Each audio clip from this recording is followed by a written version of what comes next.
जैसा कि आपको अवगत होगा कि लगातार सीबी खबर निकाय चुनाव पे अपनी नज़र बनाए हुई है। इसी कड़ी में जब सीबी खबर की टीम सलारपुर वार्ड नंबर 5 जो पहली बार नगर निगम में शामिल हुआ है, यहाँ चुनावी कवरेज करने आई थी, तो विनोद टी स्टॉल पे यदि देखा जाए तो वहाँ पे एक नया नाम उभर के सामने आया। क्योंकि पहली बार हो रहा है तो जाहिर सी बात है कि प्रत्याशी का चयन करने में लोगों को कठिनाई होगा।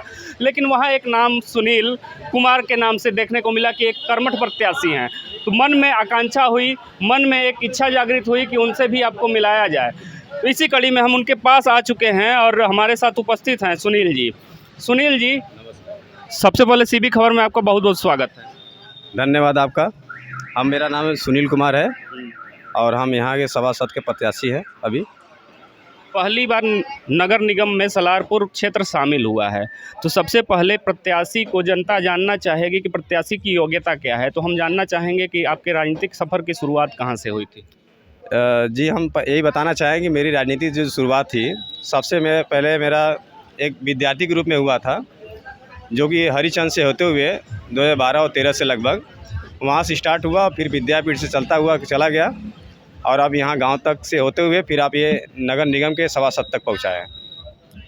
पहली बार नगर निगम में सलारपुर क्षेत्र शामिल हुआ है, चुनौतियाँ बहुत होंगी, क्योंकि जब ग्रामीण क्षेत्रों को शहरी क्षेत्रों में बदला जाता है तो वहाँ टैक्स भी बढ़ाए जाते हैं, विकास के नए पैमाने होंगे। आप उन चुनौतियों को किस रूप में देखते हैं, विकास किस रूप में करेंगे अगर आप जीत के आते हैं? अगर हम जीत के आते हैं तो सबसे पहले विकास के रूप में हम सड़कों से लेके स्ट्रीट लाइट से लेके और जो भी छोटी मोटी समस्याओं से लेते हुए जो भी सभासद के क्षेत्र के अंदर अंतर्गत आते हैं वो सभी कार्यों को हम देखते हुए आगे विकास की ओर ले जाते हुए कराएंगे। हालांकि अभी चुनाव की तिथि जैसे ही घोषित होगी, सरगर्मी और भी तेज बढ़ेगी और हो सकता है कि प्रत्याशी का अंबार इस क्षेत्र में देखने को मिले, कई प्रत्याशी और भी मैदान में आए। उनसे आप अलग हट के खुद को कैसे देखते हैं? क्या आपके अंदर क्वालिटी है कि जनता आपको वोट देगी? देखिए, सबसे पहली बात यह है कि हमारा जो राजनीतिक मुद्दा जो था वो यहाँ से विकास से लेते हुए देखा गया है। और इसके पहले हमारा जो कार्य क्षेत्र था वो एक कॉलेज के स्टूडेंट के रूप में था। अब ये सभासद के क्षेत्र में हो चुका है, तो हम चाहते हैं कि जो भी सभा क्षेत्र के अंतर्गत जो भी छोटी मोटी समस्याएं जो भी उनके अंतर्गत आते हैं वो सभी कार्य हम लोग पूरा करेंगे। और हम चाहते हैं कि जनता से पहले, जनता के डिमांड के पहले ही जीतने के बाद तुरंत पहले उसको पूरा किया जाए। हमारी यही एक इच्छा है। कुल मिला के विकास ही मुद्दा होगा। स्मार्ट सिटी वाराणसी कही जाती है और कहीं ना कहीं प्रधानमंत्री मोदी का संसदीय क्षेत्र है। आपको कैसा लग रहा है? आप निकाय चुनाव में पहली बार लड़ने जा रहे हैं, कैसा महसूस कर रहे हैं आप? इस निकाय चुनाव में हमारा पहली बार लड़ने जाए, इसमें एक बहुत अच्छा हमें लग रहा है, ताकि इसमें नवयुवक और युवाओं को जोड़ने का मौका मिल रहा है और साथ ही साथ एक हम भी युवक के रूप में शामिल भी हैं। और इसमें हमें यहाँ की जनता से बहुत सारा प्यार भी मिल रहा है और हमें उम्मीद भी है कि जनता हमें इस पे खरे उतरने का एक मौका भी देगी।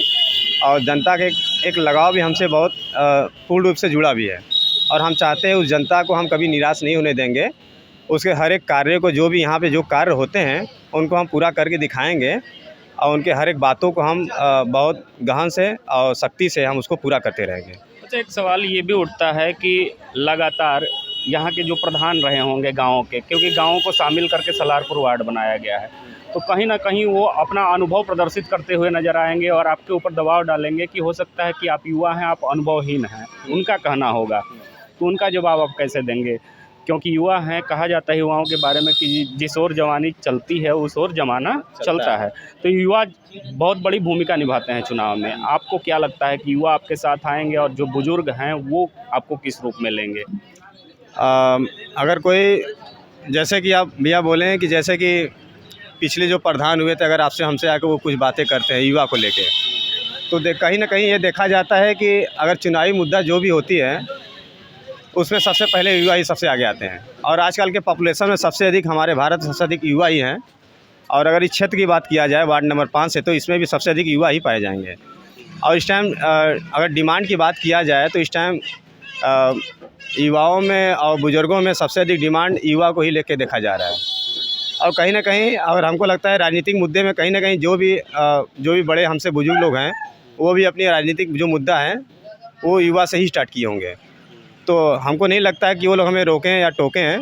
हमको लगता है उन लोगों का आशीर्वाद भी हमारे ऊपर रहेगा और बहुत अच्छा रहेगा। क्या लगता है किसी पार्टी से दावेदारी करेंगे या आप निर्दल लड़ने की तैयारी में हैं? देखिए, किसी पार्टी की बात तो अभी हम लोग कोई डिसाइड नहीं है। अभी निर्दल का ही बातचीत अभी चल रहा था और हम चाहते हैं कि जो निर्दल में हमें अभी प्यार सम्मान मिल रहा है, अगर निर्दल में इतना प्यार सम्मान मिल रहा है तो हमें बहुत अच्छा है, ताकि इसमें किसी तरह का भेदभाव नहीं होगा। और इसमें हमारे एक छोटा सा एक कंटेंट भी है, न जातिवाद न पार्टीवाद, सिर्फ विकासवाद की बात हम लोग करेंगे।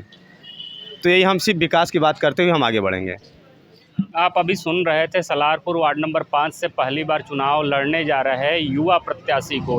हालांकि इनका नाम जो था इससे पहले के कवरेज में आया था, तो इसलिए हमें लगा कि इनकी बातें आप तक पहुंचानी चाहिए। बहरहाल जब चुनाव आएगा, चुनाव की तिथि घोषित हो जाएगी और चुनाव का परिणाम आएगा, तब यह डिसाइड होगा कि जनता यहाँ की एक युवा पे भरोसा करती है या कहानी कुछ और देखने को मिलेगी। ये सीबी खबर लगातार निकाय चुनाव पे आपकी नज़र बरकरार रखेगी। तब तक के लिए देखते रहिए सीबी खबर। कैमरे के पीछे हमारे सहयोगी रिशु पाठक के साथ मैं विश्वजीत कुमार। जय हिंद, जय भारत।